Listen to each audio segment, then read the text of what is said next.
Have you ever had that nagging feeling that your job is, well, completely pointless? Like, if you didn't show up tomorrow, would anyone really notice? Or better yet, would the world be a better place? If you felt that way, you're not alone. David Graeber thought so too, and he wrote an entire book about it. Let's dive in and see why Graeber believes that millions of people are stuck in bullshit jobs, and what that means for all of us. So, what exactly is a bullshit job? Well, Graeber defines it as a form of paid employment that is so pointless, unnecessary, or even harmful that even the employee cannot justify its existence, even though, as part of their job, they feel obligated to pretend that there's a reason for it. According to Graeber, many modern jobs are just like that. People sit in cubicles, filling out forms, sending emails. Graeber breaks down bullshit jobs into 5 categories. Flunkies. These are the people whose job it is to make someone else look off. Goons. These are the people whose jobs exist only because others have similar jobs. Duct tapers. These are employees who are there to solve problems that shouldn't exist in the first place. Box tickers. People who exist to allow an organization to say it's doing something that it isn't. Think of someone hired to make reports that no one reads, just to fulfill some regulatory requirement. Taskmasters. These are either unnecessary supervisors or those who create extra work for others, just to seem productive. Do any of these sound familiar? Maybe you've had one of these jobs, or maybe you know someone who has.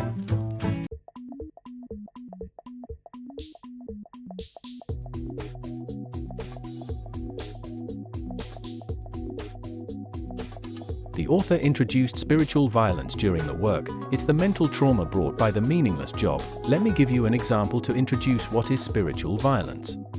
Good afternoon. This is Lisa calling from Mega Savings Company. How are you today? I'm doing well, thanks. But I'm really busy right now. I understand. I won't take too much of your time. I'm calling to offer you a fantastic deal on our new home security system. It's top of the line and very affordable. I appreciate the offer, Lisa, but I don't need a security system. I already have one. Well, this system has features that our competitors don't offer, and we have a special discount running this week. I really don't need it. I completely understand. You too. Thank you Goodbye. for your time, and have a great and day. never call me again. Good afternoon. Telemarketer must introduce some product that the customers don't need, and sometimes this is partly a form of harassment. So this work is not only Lisa wants to quit this job, but she needs the salary to live. She feels very numb and depressed, and she can't find her value in this job. Graeber defined this phenomenon as cognitive dissonance. It's a form of spiritual violence. So let's talk about the reasons of this proliferation. It can be explained on 3 levels: personal, socio-economic, and political culture. People believe that if the job's created by the market, there must be a particular value. This shows that people have too much faith in market-derived and policy-derived economic structures. They lack independent thinking. The government acquiesces in these situations and considers more about social stability than the job content. The proliferation of bullshit jobs reflects the rise. He explains that these jobs contribute to feelings of powerlessness and frustration among workers, who may sense that their roles lack purpose or meaning. This, in turn, fuels broader societal discontent. Why society seems to tolerate, or even encourage, the existence of pointless jobs. He examines historical, cultural, and religion, mostly Catholic, shifts, particularly focusing on the ideology of work as virtue, which is deeply rooted in modern capitalist societies. Even though many jobs are unnecessary, there is a moral imperative tied to the notion of having a job, regardless of its utility or contribution. How should we solve this problem? Graeber offers potential solutions, such as the introduction of a universal basic income, UBI, which could free people from the necessity of bullshit work and allow them to engage in more meaningful or creative endeavors. He emphasizes the need for a cultural shift where work is no longer seen as a moral obligation, but rather as something that should provide value and meaning. We find Graeber's argument plausible, but not applicable across all industries and conditions. His central argument is that much work in modern society is meaningless, and he thought the financial industry as the hotbed for bullshit jobs. He likened those in the financial industry to modern alchemists. What a vivid metaphor! Here are a few points that we think the author is biased. First, the author denies the financial industry all the time.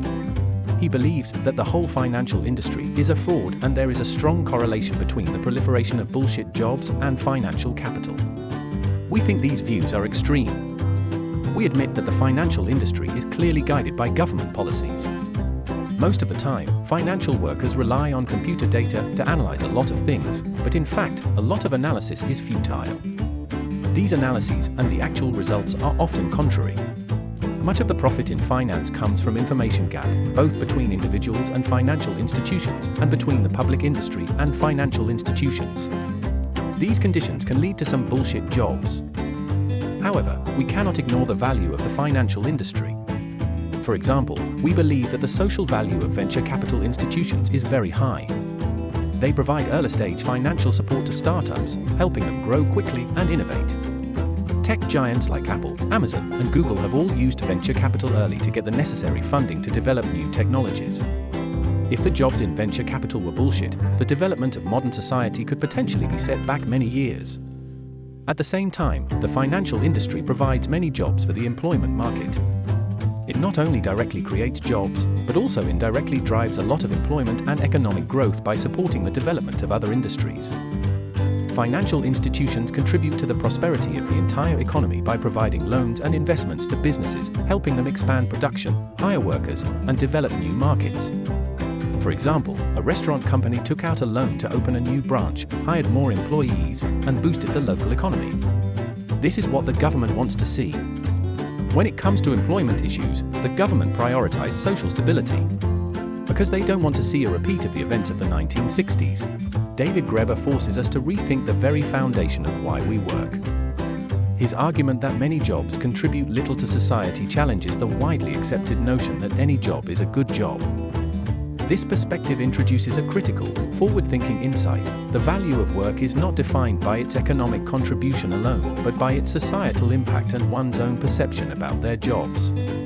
Graeber's notion of labor alienation is particularly useful in today's context, where many workers experience quiet quitting or a lack of engagement.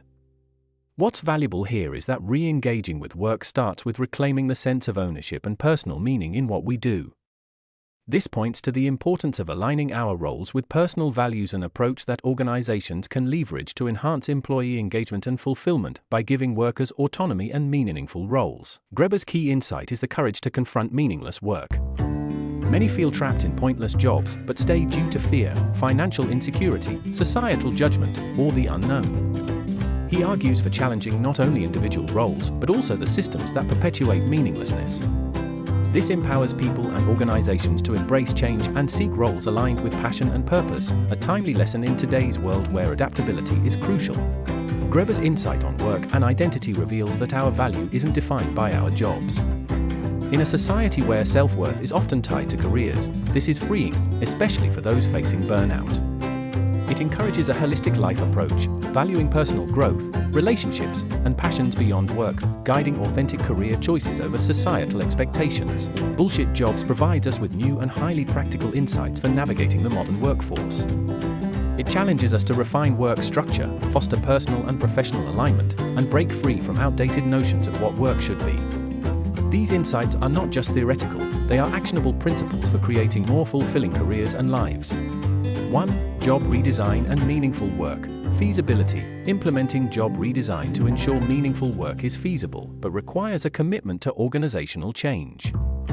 Aligning job roles with organizational goals and employee strengths can enhance job satisfaction and reduce the prevalence of meaningless jobs. Steps. HR practitioners can start by conducting job analyses to identify roles that lack clear purpose and redesign them to provide more meaningful work. 3. Promoting transparency and communication. Feasibility. Enhancing transparency and communication within organizations is highly feasible and can significantly improve employee engagement. Steps. Managers can implement regular feedback mechanisms, open communication channels, and clearly communicate organizational goals and the impact of employees' work. This approach aligns with Graeber's suggestion to make work more transparent and meaningful. Usefulness to practitioners and individuals. 1. HR practitioners and managers, understanding job satisfaction and motivation. The book highlights how meaningless jobs can severely impact employee morale and productivity. This insight is crucial for HR practitioners and managers who aim to design roles that are meaningful and engaging. Job redesign. Greber's analysis can guide HR professionals in redesigning jobs to ensure they align. Supporting work-life balance through flexible work arrangements and promoting mental health resources is feasible and beneficial for job satisfaction and well-being. Organizations can offer flexible hours, remote work options, and access to mental health resources, encouraging employees to pursue interests outside of work. While implementing universal basic income (UBI) requires policy changes, organizations can advocate for social safety nets and support initiatives that provide financial aids.